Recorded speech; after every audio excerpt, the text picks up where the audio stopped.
Bismillahirrahmanirrahim. Assalamualaikum warahmatullahi wabarakatuh.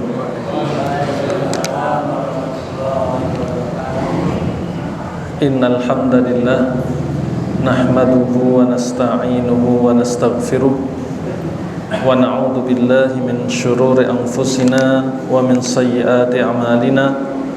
May yahdihillahu fala mudilla lahu wa may yudlil fala hadiya lahu.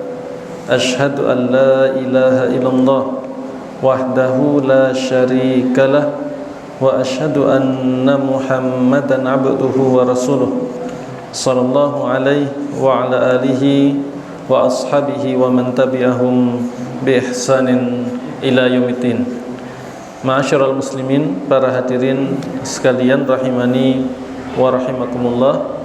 Alhamdulillah, mari kita haturkan syukur kita kepada Allah Subhanahu wa taala yang pada kesempatan kali ini di awal bulan Dzulqa'dah tahun ini, yaitu malam ke-5 bulan Dzulqa'dah tahun ini, alhamdulillah Allah Subhanahu wa taala kembali memberikan kemudahan kepada kita semua untuk melanjutkan kajian kita di dalam mempelajari dosa-dosa besar yang disampaikan oleh Al-Imam Adz-Dzahabi rahimahullahu ta'ala dalam kitab beliau Al-Kabair. Semoga Allah Subhanahu wa ta'ala memberikan ilmu yang bermanfaat pada kita semua, sehingga dengan sebab kita belajar kemudian kita diselamatkan dari dosa-dosa tersebut. Salawat dan salam, sanjungan, pujian dan keselamatan semoga senantiasa Allah limpahkan kepada baginda teladan kita yang paling sempurna, baginda Rasulullah Muhammad sallallahu alaihi wasallam. Semoga Allah limpahkan semua itu pada beliau, para istri, para keluarga, para sahabat, dan siapapun yang senantiasa mengikuti tuntunan beliau. Amin ya rabbal alamin. Taib, masyarul muslimin rahimani wa rahimakumullah. Kita masih akan melanjutkan pembahasan tentang dosa besar yang kedua yang disampaikan oleh Imam Adz-Dzahabi rahimahullahu ta'ala, yaitu tentang dosa membunuh orang yang tidak dibolehkan dibunuh oleh agama Islam. Jadi dosa membunuh orang yang tidak diizinkan oleh Islam untuk dibunuh. Dan kemarin kita membaca sebagian dalil yang disebutkan oleh Imam Adz-Dzahabi rahimahullahu ta'ala yang menunjukkan bahwasanya dosa membunuh ini memang betul-betul dosa yang sangat besar. Di antaranya kemarin kita baca firman Allah Ta'ala dalam surat An-Nisa ayat 93. Allah menyampaikan, wa may yaqtul mu'minan muta'ammidan fajazaa'uhu jahannamu khalidan fiha wa ghadiballahu alaihi wa la'anahu wa a'adda lahu 'adzaban 'azima. Allah menyampaikan, barang siapa yang membunuh seorang mukmin dengan sengaja, maka balasannya adalah jahanam. Dia lama di sana, Allah murka kepadanya, Allah melaknatinya, dan Allah menyiapkan azab yang pedih baginya. Jadi Allah menyebutkan di sini ada 5 ancaman bagi orang yang membunuh seorang mukmin dengan sengaja, walaupun semuanya adalah hukuman di akhirat. Seandainya disebutkan satu saja itu menunjukkan dosa besar, apalagi 5 disebutkan sekaligus dalam satu dalil. Maka ini menunjukkan betapa besarnya dosa membunuh orang tanpa alasan yang dibolehkan oleh agama kita. Dan kemarin kita sampaikan ya bahwasanya kalau di ayat ini hukuman di akhirat, maka sebenarnya di dunia juga ada hukumannya, yaitu berupa qisas.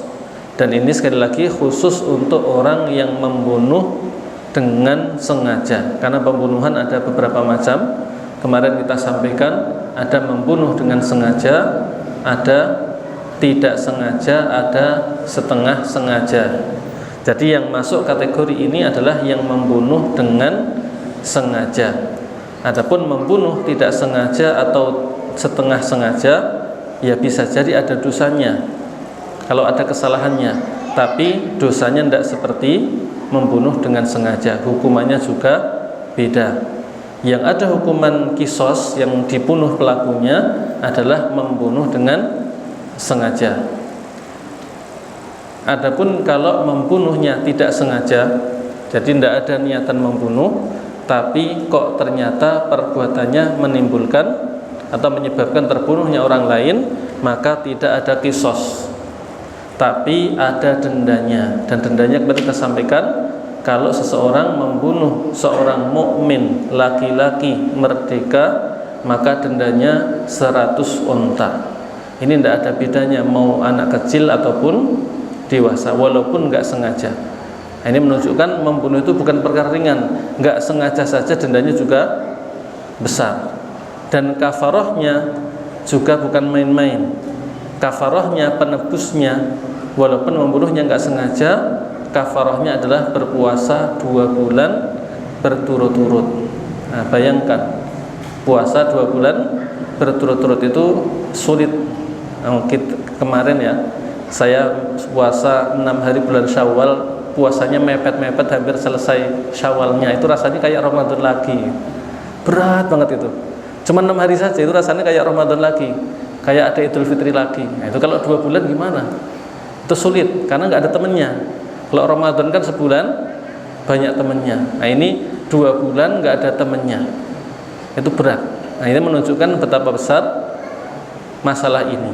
Itu aja tidak sengaja seperti itu, apalagi yang sengaja. Maka adanya hukuman di akhirat maupun dunia ini sangat menunjukkan betapa besarnya dosa membunuh.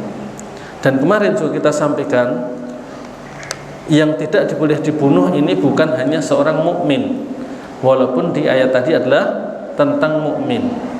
Karena di hadis yang lain atau di hadis yang sahih, kemarin kita baca hadis yang sahih riwayat Imam Bukhari rahimahullah, Rasulullah menyampaikan, man qatala mu'ahadan lam yurih raihatal jannah. Barang siapa yang membunuh seorang non muslim padahal, tapi ada antara dia dan kaum muslimin perjanjian, jadi tidak saling memerangi, damai, kok dibunuh padahal tidak boleh dibunuh oleh Islam. Kata Rasulullah, lam yurih raihatal jannah, dia tidak akan mencium wanginya bau surga. Wa inna rihaha tujadu min masirati arba'ina aman, padahal baunya itu bisa dicium dari jarak sejauh 40 tahun perjalanan. Berarti kan wanginya bukan main. Gara-gara membunuh non muslim yang tidak boleh dibunuh ini, hukumannya luar biasa. Maka ini menunjukkan tidak boleh membunuh nyawa sembarangan tanpa alasan yang dibolehkan oleh agama kita. Beda kalau membunuhnya ada alasannya, misalnya ya tadi dalam rangka menerapkan kisos. Jadi seorang yang memang tugasnya menjadi al-gujun negara, kalau ada pembunuhan yang mengeksekusi kisos dia, nah, maka dia membunuh dengan alasan yang dibolehkan, bukan karena membunuh semaunya sendiri, tapi memang dalam rangka mempraktekkan hukuman Allah dan bukan semaunya sendiri berdasarkan keputusan hakim misalnya. Nah, maka ini tidak apa-apa. Memang dibolehkan oleh Allah Subhanahu wa taala, bahkan diharuskan, bukan sekedar boleh. Baik, masyarul muslimin rahimani wa rahimakumullah, ini ringkasan yang kemarin kita pelajari.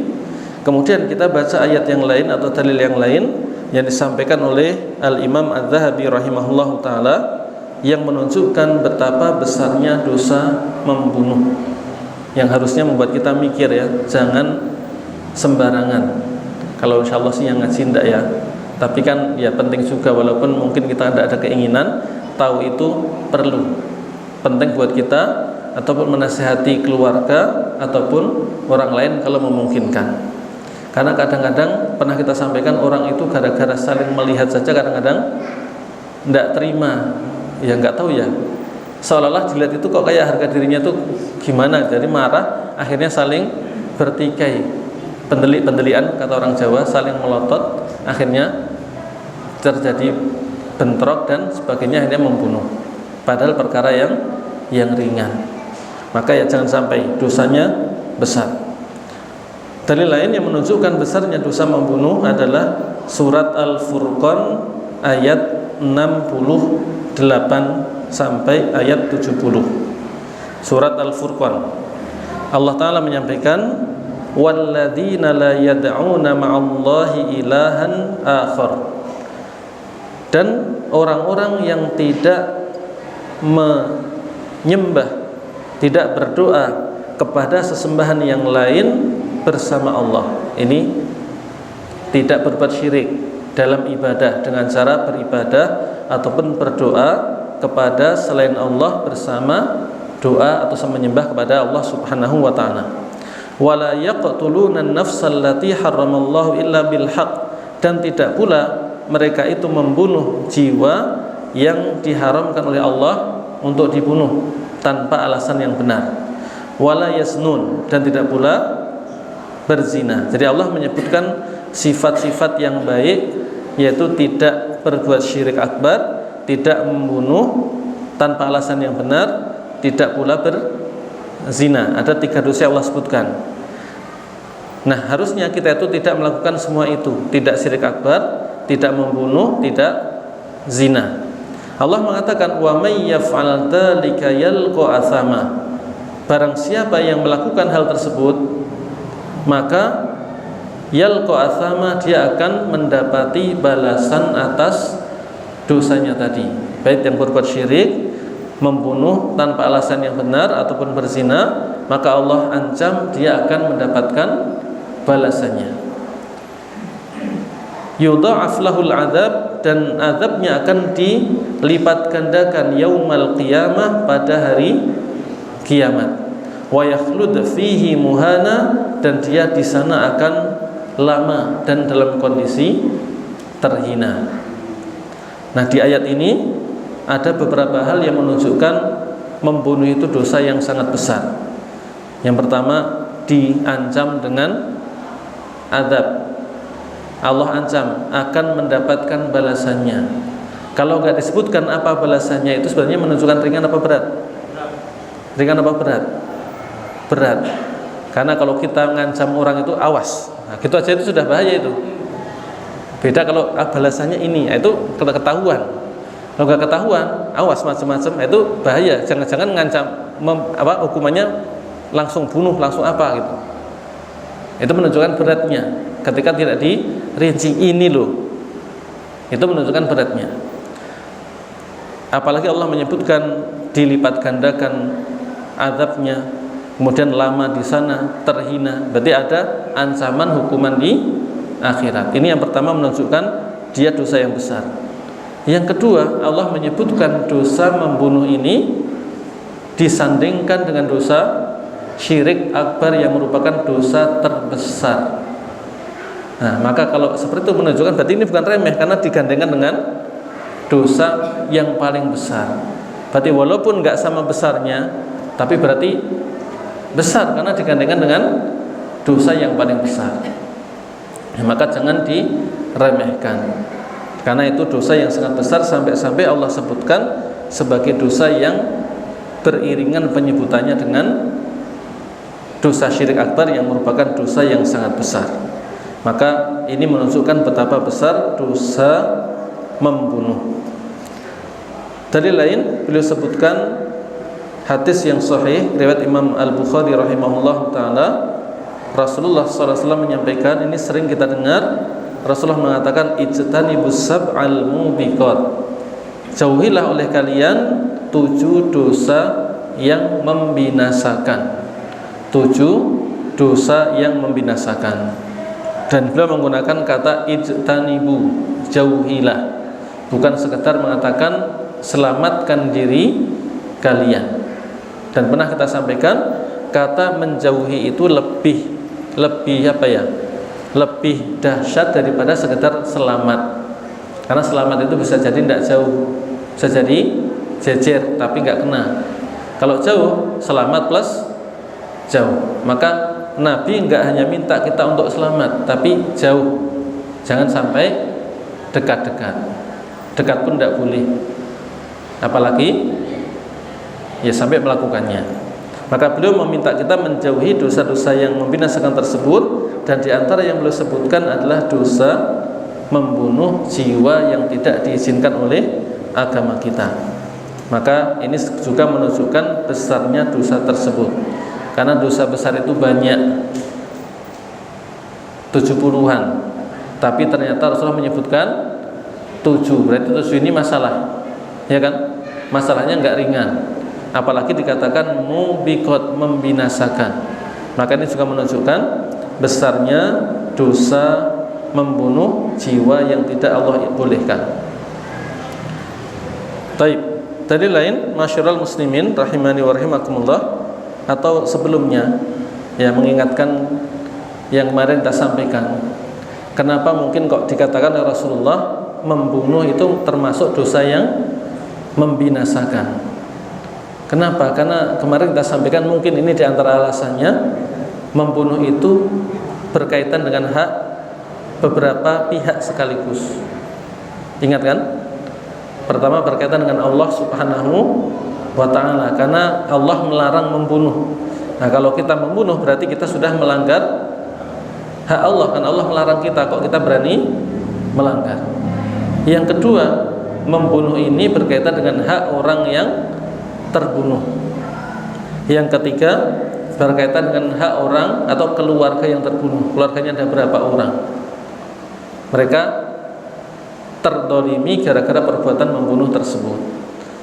Kalau orang itu bertobat, mungkin Allah berkenan. Kalau tobatnya nasuha, mungkin Allah berkenan mengampuninya. Keluarganya bisa ya, bisa tidak, belum tentu, tapi masih ada harapan memaafkan, betul tidak? Tapi yang meninggal ini gimana? Ya sudah terlanjur meninggal ini gimana minta maafnya? Sudah terlanjur meninggal, mau minta maaf dengan cara apa? Siapa yang jamin di akhirat mau memaafkan? Biasanya orang itu bakhil, apalagi jiwanya dibunuh. Kemungkinan besar akan menuntut balas di akhirat. Padahal kita punya pahala atau tidak tahu, dosanya banyak. Apalagi masih ada orang yang nuntut gara-gara perbuatan membunuh. Maka membinasakan di dunia juga sengsara, di akhirat juga sengsara. Na'udzubillah. Taib, masyarul muslimin rahimani wa rahimakumullah. Tadi lain yang disebutkan oleh Al-Imam Adz-Dzahabi rahimahullahu taala, yaitu hadis yang sahih riwayat Imam Bukhari dan Muslim rahimahumullah taala. Beliau menyampaikan bahwasanya Rasulullah SAW pernah ditanya, ayyu dzambi a'dzam, wahai Rasulullah, dosa apa yang paling besar? Qal, Rasulullah SAW menjawab, anta ja'ala lillahi niddan wa huwa khalaqak. Dosa yang paling besar adalah engkau menjadikan bagi Allah tandingan, baik dalam masalah ibadah maupun yang lainnya. Dan biasanya kalau disebut tandingan atau syirik itu biasanya tentang ibadah. Walaupun syirik itu enggak cuma masalah ibadah, tapi biasanya itu pembahasan tentang ibadah. Kenapa? Karena manusia itu fitrahnya mengakui adanya pencipta. Makanya orang-orang Quraisy itu mereka mengakui Allah sebagai penciptanya, Allah yang memberi rizki. Silahkan misalnya dibuka di surat Yunus ayat 31. Allah menyampaikan di situ tentang bagaimana jawaban orang-orang Quraisy kalau ditanya siapa yang memberi rizki, siapa yang menciptakan mata, penglihatan dan seterusnya. Mereka mengatakan Allah.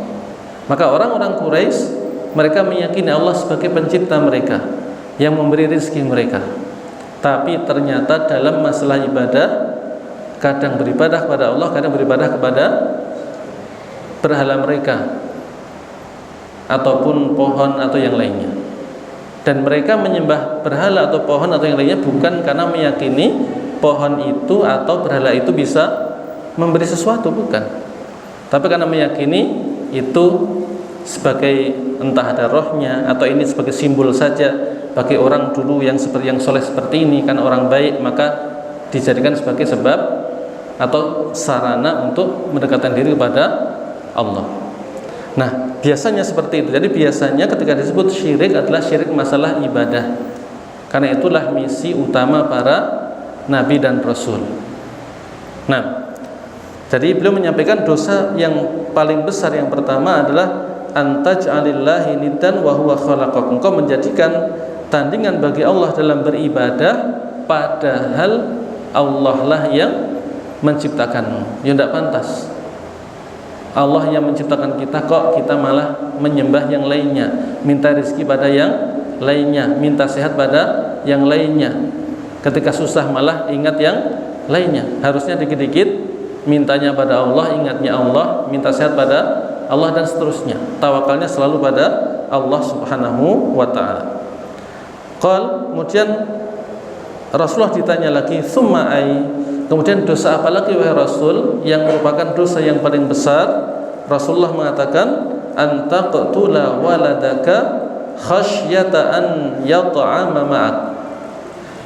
Dosa yang lainnya juga yang termasuk dosa yang besar, yang sangat besar adalah engkau membunuh anakmu gara-gara takut anakmu akan ikut makan bersamamu. Jadi membunuh anaknya sendiri karena khawatir nggak bisa ngasih makan misalnya, takut miskin dan semisalnya. Ini contoh, berarti salah satu bentuk membunuh jiwa yang tidak dibolehkan oleh agama Islam, itu membunuh anak sendiri. Walaupun anaknya sendiri tetap tidak boleh dibunuh, apalagi anak orang lain, maka tidak boleh. Bahkan termasuk dosa yang paling besar, walaupun tetap di bawah dosa syirik akbar, tapi tetap merupakan dosa yang sangat besar, maka tidak boleh disepelekan. Maka hati-hati. Dan zaman sekarang itu bisa jadi banyak, walaupun alasannya beda-beda ya. Yang penting jelas membunuh anak, mungkin karena kecelakaan, tanda kutip, paham ya? Karena zaman sekarang itu pergaulan anak muda kadang-kadang atau seringkali melampaui batas. Maka bapak ibu kalau punya putra putri dinasehati biar bergaulnya yang benar, jangan sering bersama lawan jenis, bahaya. Karena bisa jadi tabrakan dalam tanda kutip, akhirnya muncul hasilnya sebelum menikah. Nah kadang-kadang atau sebagian orang akhirnya digugurkan, membunuh janin sebelum lahirnya, itu juga tidak boleh.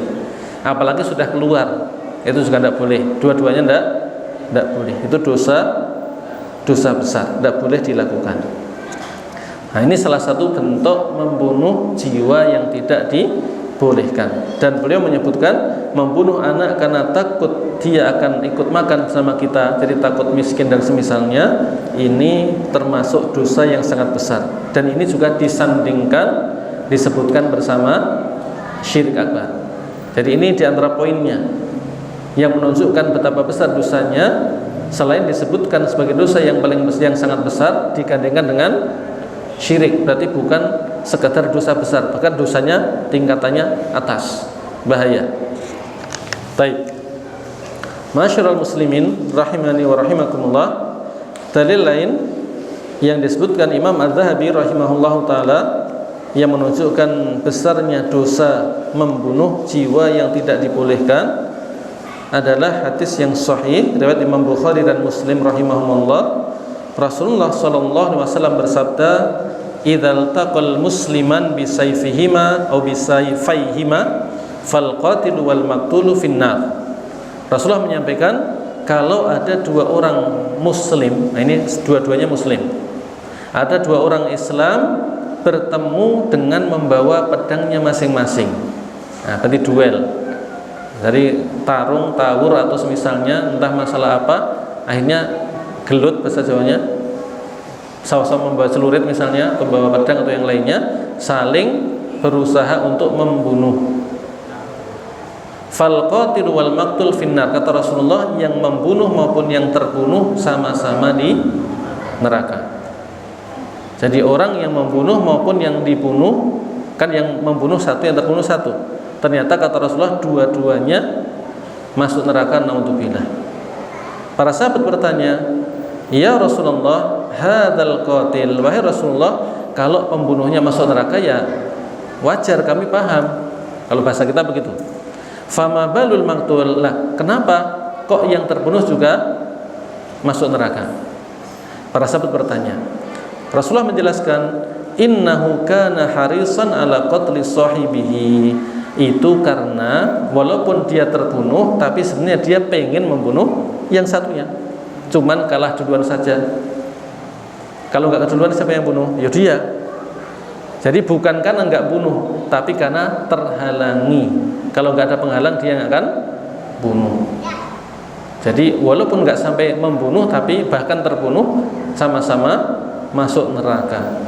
Karena seandainya dia tidak ada yang menghalangi, dia akan membunuh. Maka ini juga menunjukkan besarnya dosanya. Nah, karena dua-duanya di neraka, diancam dengan neraka walaupun dia terbunuh, karena ada keinginan untuk membunuh dan terhalangi, bukan karena tidak meninggalkan. Kan beda. Ada orang pengen membunuh lalu ingat Allah, nggak jadi. Itu tidak apa-apa, bahkan dapat pahala karena meninggalkan dosa karena Allah. Tapi ini bukan itu. Dia tuh sudah gini, tapi karena keduluan maka nggak jadi atau nggak bisa. Nah, maka tetap dapat dosanya, bahkan masuk neraka. Maka ancaman neraka ini menunjukkan itu dosa yang besar. Dalil yang lain, masyarul muslimin rahimani wa rahimakumullah, yang menunjukkan membunuh adalah dosa yang besar. Hadis yang sahih riwayat Imam Bukhari dan Muslim juga, Rasulullah sallallahu alaihi wasallam bersabda, la tarji'u ba'di kuffaran. Janganlah kalian setelah sepeninggalku kalian kembali pada kekufuran. Yadribu ba'dukum riqaba ba'din, kalian saling membunuh. Jadi kenapa ini disebutkan sebagai dalil yang menunjukkan membunuh dosa yang besar? Karena di hadis ini Rasulullah menyebut pembunuhan sebagai kekufuran. Padahal orang yang membunuh itu enggak kafir kalau tidak menghalalkan, kalau enggak membolehkan pembunuhan. Jadi dia sadar itu dosa, cuman saking marahnya membunuh misalnya, itu masih muslim, tapi dosanya besar. Tapi walaupun itu tetap masih muslim, Rasulullah mengatakan jangan kembali pada kekufuran. Berarti menyebut membunuh sebagai kekufuran, padahal enggak kekufuran. Kenapa? Para ulama menjelaskan kekufuran itu ada dua macam. Ada kufur besar, kufur kecil. Tapi membagi ke besar kecil bukan untuk meremehkan dosanya. Bukan yang ini besar dosanya besar, yang ini kecil, bukan. Tapi untuk membedakan, karena ada bedanya antara yang besar dan yang kecil. Kalau kufur besar, maka orangnya kalau melakukannya dan terpenuhi syaratnya, maka bisa keluar dari Islam, naudzubillah. Dan orang kalau keluar dari Islam dan meninggal dan belum taubat, naudzubillah, tidak ada kesempatan sama sekali masuk surga. Nah, itu kufur yang besar, kekufuran yang besar, seperti syirik akbar misalnya, atau melakukan hal-hal yang membuat murtad, seperti menghina Allah, mencela Rasulullah dan sebagainya. Itu kalau orangnya terpenuhi syaratnya, tapi kita nggak boleh mengkafirkan orang sembarangan ya. Ini dalam rangka menjelaskan itu adalah kekufuran, bahaya. Orang kalau melakukan sesuatu seperti itu dan terpenuhi syaratnya, maka bisa keluar dari Islam. Dan kalau meninggal tidak taubat, maka naudzubillah, tidak ada kesempatan masuk surga. Itu kalau kufur yang besar. Kalau kufur kecil, orang yang melakukan masih muslim selama tidak meyakini bolehnya. Jadi kayak membunuh itu dosa besar. Orang yang membunuh selama masih meyakini itu tidak boleh, maka masih muslim, tapi ya bahaya karena dosanya besar. Maka disebut kufur kecil karena kufur ini tidak sampai membuat seseorang keluar dari Islam. Jadi untuk membedakan begitu, bukan maksudnya dosanya kecil, tapi untuk membedakan ini beda dengan kufur yang besar. Tapi ya bahaya karena dosa yang sangat besar. Baik, masyarul muslimin rahimani wa rahimakumullah, dalil lain yang disebutkan oleh Imam Az-Zahabi rahimahullahu taala untuk menunjukkan besarnya dosa membunuh adalah hadis yang sahih riwayat Imam An-Nasa'i rahimahullahu taala, sahih insyaallah taala atau minimalnya hasan, Rasulullah sallallahu alaihi wasallam menyampaikan, laqatlu mu'minin a'dhamu 'indallah min zawalid dunya. Laqatlu mu'minin a'dhamu 'indallah min zawalid dunya. Kata Rasulullah, sungguh terbunuhnya seorang mukmin, siapapun dia, yang penting mukmin. Walaupun mungkin kita anggap orang yang tidak punya pangkat, orang yang hina, orang miskin, tidak punya jabatan, tidak punya apa-apa. Seandainya ada orang seperti itu, tidak boleh kita remehkan, tapi mungkin diremehkan oleh banyak orang. Terbunuh tapi dia mukmin. Kata Rasulullah, sungguh terbunuhnya seorang mukmin itu lebih besar di sisi Allah, lebih dahsyat di sisi Allah daripada hilangnya dunia ini. Lihat, jiwa seorang mukmin itu lebih berharga di sisi Allah daripada dunia seisinya yang begitu besar ini. Maka kita ini berharga di sisi Allah, kita berharga. Allah lebih mencintai kita kalau mukmin daripada alam semesta yang begitu besarnya. Maka membunuh jiwa seorang mukmin ini bukan sembarangan. Allah enggak rela. Allah enggak rela. Sampai di sebagian hadis Rasulullah menyebutkan, kalau semua penduduk dunia kerjasama bareng-bareng membunuh seorang mukmin tanpa alasan yang benar, semuanya Allah masukkan dalam neraka. Seandainya semua orang di dunia ini yuk bareng-bareng bunuh fulan, padahal nggak salah, tapi dikonspirasi, direkayasa, dibunuh tanpa alasan yang dibenarkan, Allah akan masukkan semuanya dalam neraka.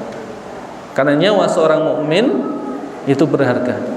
Nyawa kita ini di sisi Allah sangat berharga, maka jangan meremehkan. Tidak boleh kita sembarangan terhadap sesama mukmin. Allah mencintai orang yang mukmin karena keimanannya. Baik, Ma'asyiral muslimin rahimani wa rahimakumullah. Dalil yang lain yang disebutkan oleh Imam Az-Zahabi rahimahullah taala yang menunjukkan besarnya dosa membunuh. Beliau menyampaikan, ini hadis riwayat Imam Al-Bukhari rahimahullah taala. Rasulullah menyampaikan, la yazalul mar'u fi fushatin min dinihi ma lam yusib daman haraman. Seseorang itu akan masih dalam kondisi lapang agamanya selama tidak membunuh orang yang diharamkan untuk dibunuh. Nah, kalau orang sudah membunuh itu walaupun masih muslim, sempit, hidupnya sempit, agamanya juga sempit, di akhirat juga diancam dengan adab, taubatnya juga sulit. Kenapa sulit? Wallahu alam. Coba bayangkan kalau orang sudah berani membunuh, itu dosa yang lain lebih ringan, kira-kira gampang apa tidak dilakukan? Gampang kan? Mau membunuh yang itu perkara besar aja dia lakukan, nggak peduli. Apalagi sekedar mungkin mukul, sekedar mendolimi, sekedar ngambil harta, mungkin sembarangan berbuat dosa kepada orang lain. Maka bahaya. Bisa jadi akan menambah dosa dengan sebab dosa-dosa yang lainnya, dan di akhirat juga Allah ancam dengan neraka sebagaimana kita baca kemarin maupun tadi. Taib, masyarul muslimin rahimani wa rahimakumullah. Dalil yang lain yang menunjukkan betapa besarnya dosa membunuh yang tidak dibolehkan adalah hadis yang sahih riwayat Imam Bukhari dan Muslim juga. Rasulullah sallallahu alaihi wasallam bersabda, awwalu ma yuqda bainan nas fid dima. Perkara yang pertama kali Allah putuskan di hari kiamat, tapi perkara ini antara sama manusia. Antara sama manusia. Kalau antara Allah, manusia dan Allah, maka sholat. Tapi yang dibahas adalah perkara yang Allah putuskan pertama kali, yang itu antara sesama manusia, adalah fitima, perkara darah, perkara pembunuhan. Jadi masalah itu banyak, yang Allah dahulukan diselesaikan tentang masalah pembunuhan. Nah, menunjukkan ini masalah yang besar. Masalah yang besar. Dan sebenarnya walaupun kita nggak dengar banyak dalil ya, Jiwa kita sudah tahu kan, fitrah kita sudah memahami membunuh itu jelas buruk. Siapapun tidak akan ridho kalau keluarganya dibunuh, mau anaknya, mau istrinya, mau suaminya, mau bapaknya, enggak ridho. Jengkelnya bukan main, dan jengkel itu tidak akan hilang kalau pembunuhnya enggak dibunuh. Makanya Allah memutuskan dengan hukuman dibunuh juga, karena marah itu sulit hilangnya kalau masih melihat orang yang membunuh masih hidup. Makanya hukumannya juga begitu. Walaupun di sana ya hikmahnya banyak ya. Karena memang seperti itu Allah Subhanahu wa taala. Allah itu hakim, maha bijaksana. Ketika melakukan sesuatu, ketika menentukan suatu hukum, pasti ada hikmah-hikmah yang besar. Cuman kadang kita karena sedikitnya ilmu, kata kurangnya pemahaman, kurang memahaminya. Tapi pasti ada hikmah yang mendalam. Di antaranya adalah kisos. Kisos ini walaupun di pandangan sebagian orang, apalagi yang kurang adab kepada Allah Subhanahu wa taala, mungkin diremehkan, dianggap kejam, enggak sesuai dengan peradaban dan sebagainya, tapi bagi orang yang paham justru akan memuji Allah Subhanahu wa ta'ala, menunjukkan betapa sempurnanya Allah Subhanahu wa ta'ala karena menentukan hukum yang luar biasa sempurnanya. Karena kisos ini hikmahnya banyak. Hikmah yang paling besar tentunya adalah orang akan takut kalau tahu hukumannya begitu. Takut. Bayangkan lihat ada orang dipotong kepalanya gelundung gitu. Itu mungkin seminggu, sebulan masih ingat terus. Apalagi lihat darahnya muncrat pasti potong. Itu mungkin enggak hilang-hilang. Makan lihat ikan darah lagi, minum ingat darah lagi, mandi ingat darah begitu. Saya belum pernah lihat ya. Alhamdulillah enggak pernah lihat, tapi cerita dari sebagian yang pernah lihat ketika kuliah di Madinah, pernah melihat praktek di Saudi Arabia seperti itu. Jadi mereka sebagian yang pernah lihat, ada yang cerita atau yang temannya cerita dulu pernah di masa-masa hampir ujian ketika jadi mahasiswa. Ada yang penasaran, mau lihatlah bagaimana praktek kisos. Tetap lihat. Kalau temannya tidak mau lihat saya gitu katanya. Tapi dia tetap lihat karena penasaran. Setelah lihat mungkin seminggu atau nggak bisa, ya sulit tidur, makan nggak enak, terbayang-bayang darah yang muncrat dan sebagainya. Akhirnya ujian juga nggak bisa sebagaimana mestinya. Baik. Tambah sedikit ya. Maka dari kisos itu betul-betul luar biasa. Hukuman yang sangat mengena, karena orang yang lihat betul-betul akan takut, khawatir seperti itu kan. Sehingga insya Allah orang tidak akan membunuh siapapun, sehingga tersebarlah keamanan. Maka lihat di negara Saudi misalnya jarang sekali ada pembunuhan. Beda dengan di negara kita. Ada ibu yang dibunuh anaknya, istri dibunuh bapaknya, perempuan tahu-tahu ketemu di mana udah terbunuh, misalnya dibunuh pacarnya, naudzubillah. Tapi di sana Masya Allah hampir-hampir tidak ada pembunuhan. Hikmah lain ini adalah untuk mengobati sakit hatinya keluarga tadi, karena nggak akan hilang sakit hatinya, marahnya sampai lihat orang yang membunuh dibunuh. Begitu pula ini menjadi penghapus dosanya orang yang subhanallah. Allah masih mikirin orang yang berdosa, gimana biar dosanya ampun dengan cara dipraktek, dihukum. Itu seperti itulah Allah Subhanahu wa ta'ala masih memikirkan maslahat baik untuk masyarakat umum, keluarganya maupun pembunuhnya sendiri. Maka Allah maha bijaksana. Baik, mungkin dalil terakhir yang kita baca, dan ini sekaligus dalil terakhir yang kita baca di bab ini tentang pembunuhan. Ini hadis yang insyaallah sahih, disampaikan atau diriwayatkan oleh Imam An-Nasa'i rahimahullah. Rasulullah sallallahu alaihi wasallam menyampaikan, kullu dzambin asallahu ayyaghfirahu. Setiap dosa itu ya semoga Allah masih berkenan mengampuninya. Illa rajulu yamutu kafiran, kecuali orang yang mati dalam kondisi kafir, enggak mungkin diampuni lagi. Awir rajulu yaqtulu mu'minan muta'ammidan, atau seorang yang membunuh seorang mukmin dengan sengaja. Belum menyampaikan semua dosa semoga Allah mengampuninya, kecuali kekufuran dan membunuh mukmin dengan sengaja. Walaupun masih ada kesempatan diampuni, tapi sulitnya bukan main, karena dosanya yang sangat besar. Maka sampai-sampai Rasulullah menyebutkan seperti itu, sampai seolah-olah kafir karena nggak akan diampuni, tapi masih bisa diampuni kalau betul-betul taubat. Tapi ya siapa yang bisa menjamin taubatnya diterima? Cuman kalau ada orang yang sudah terlanjur bunuh, ya segera taubat, naudzubillah. Tapi kalau belum, jangan pernah berani mencoba-coba. Dosanya sangat besar, hukumannya sangat dahsyat. Kalau tobat juga siapa yang menjamin diterima tobatnya? Lebih baik mencegah daripada mengobati. Maka terakhir, dosa membunuh merupakan dosa yang sangat besar, maka karena disebutkan hukumannya di akhirat maupun di dunia, bahkan bukan hukuman yang ringan, bahkan diulang-ulang banyak penyebutan hukuman, bahkan kadang-kadang digandengkan dengan kesyirikan. Karena disebutkan membunuh mukmin itu lebih dahsyat bagi Allah daripada hilangnya dunia dan seterusnya, menunjukkan betapa besarnya dosa membunuh. Maka semoga Allah Subhanahu wa taala melindungi kita semua dan keluarga kita serta masyarakat dari pembunuhan, karena dosa yang sangat besar.